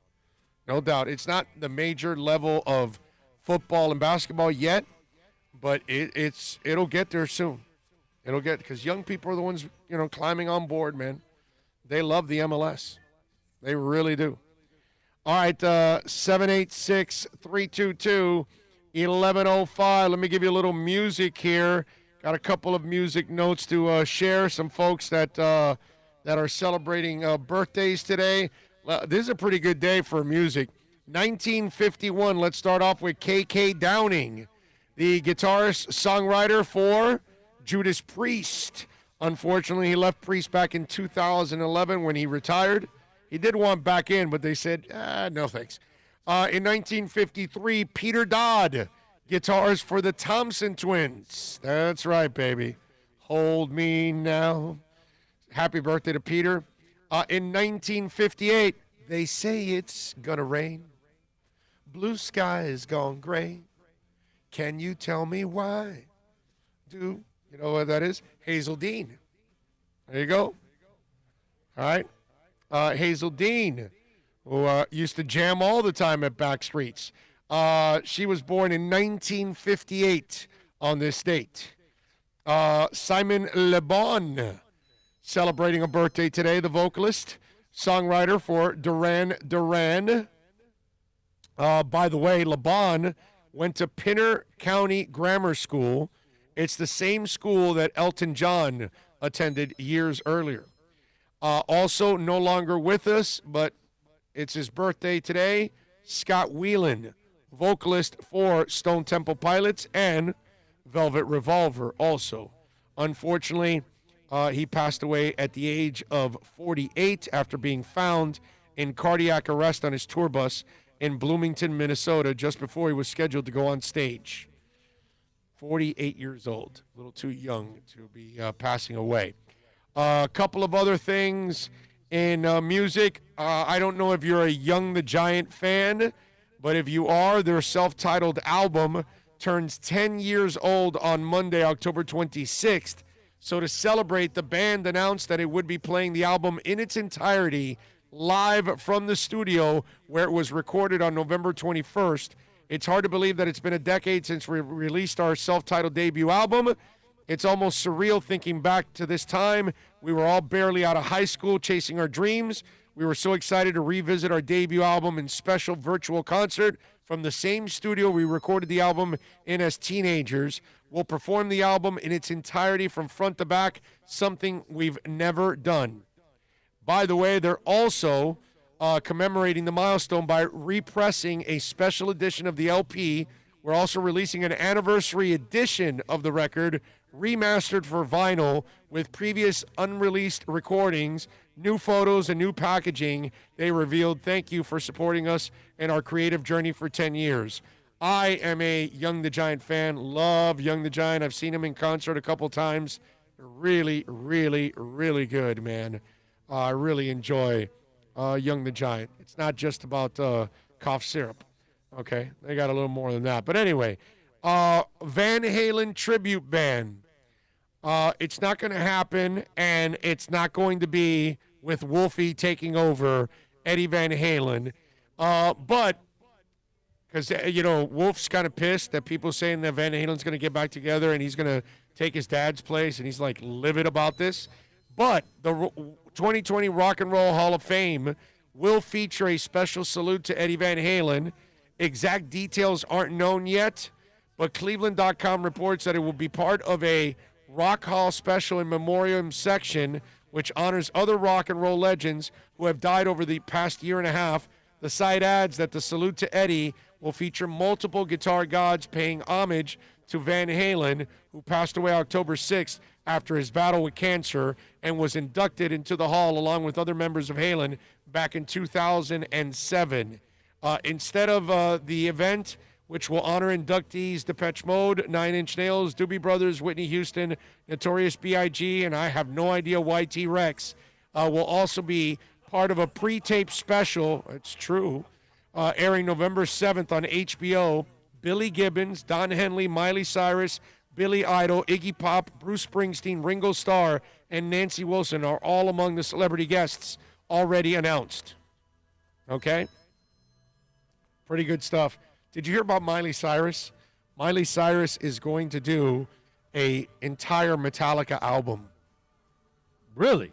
Yeah. Have you heard her new song? Pretty good. I actually, it's the one I do like. Like everything else has been kind of whatever. Right. That new song, man, it's got something going on, bro. It's pretty good. It's pretty good. I know what you're talking about. And she can actually pull off a rocker's voice, because she can add a little edge to her voice if she wants to. She's one of those females that can sound really good and with a rock edge. So I'd be interested to hear it. Train. I love Train. And they did a Zeppelin album. And it was really good, man. Really, really good. Now, Patrick Monahan is probably one of the best voices in all of music. I mean, that guy's voice is an instrument on its own. But they did a really nice job with their Led Zeppelin album, too. So I am interested to see Miley Cyrus do a Metallica album with Metallica songs. I love it. That's going to be awesome. She's kind of grown on me, you know? No, she actually has talent. That's the all thing the about different her. stuff she's done. She's a crazy chick. Yeah, man. She's a crazy chick. We all know that. But there is no doubt that she's got some gifts, dude. She's talented. Okay? She can Look at Hannah Montana go. She can really sing. You know what I mean? Like, she's got skills, bro. It's you got to give people credit when they can actually, produce, and she can produce. Drew Boo say mock draft time.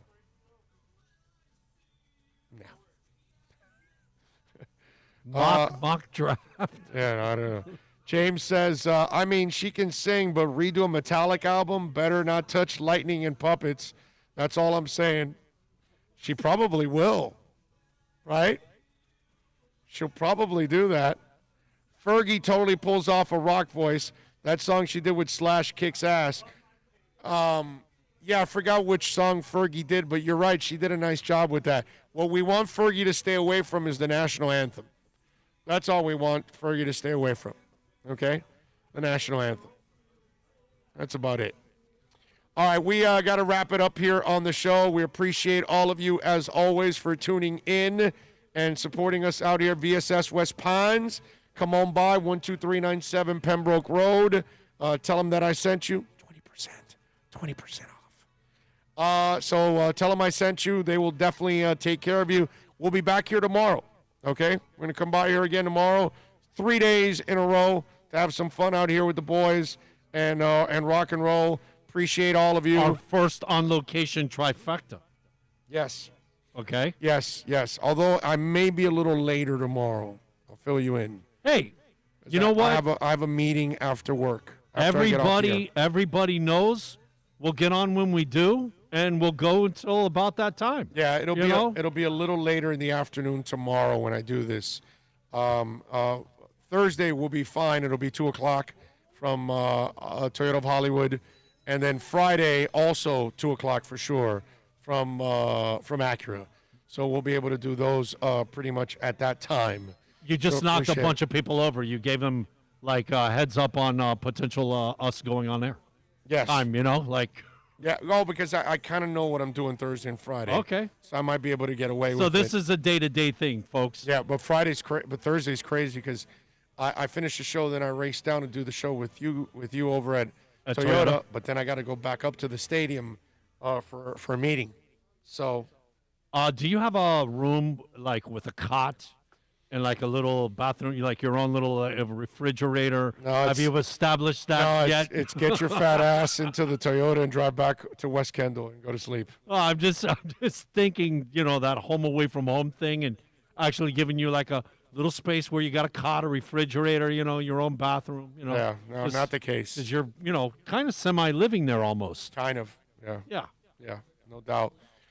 Thanks to Jose and all the great people out here. We'll be back here tomorrow at VSS West Pines. Come on out, man. Support them. Support all the sponsors that stick by us every single day. Come by and say hi. This place is awesome, man. Yeah, you this have place fun, is awesome. man. Yeah, come on by, man. If you need any CBD needs, anything else for, your hookah pipes, anything that you need, THC, all kinds of options. Tell them that Big O sent you. They will take care of you. I promise you. All right, we will see you tomorrow. We thank our super chatters, Jesse in Minneapolis, Julius 305, Drew Dean G. Also, thank you as always. Appreciate you all out there. I know that, dude. Where'd you get the super chats? Oh, gnarly! Awesome! Totally awesome! Thank you out there. We will see you tomorrow. Just want it noted, Mr. Laryngitis. 2 days in a row, an hour and 15-minute segment, back-to-back days. Mr. Laryngitis, okay? Yeah, I'm probably hurting right now, too. Take care of your voice, my brother. All right. I say that, and I keep cranking. All right, you guys be good out there, all right? He's going to a meeting. Here they come. No. Be safe. Listen, y'all be good. Stay safe. We'll see you tomorrow.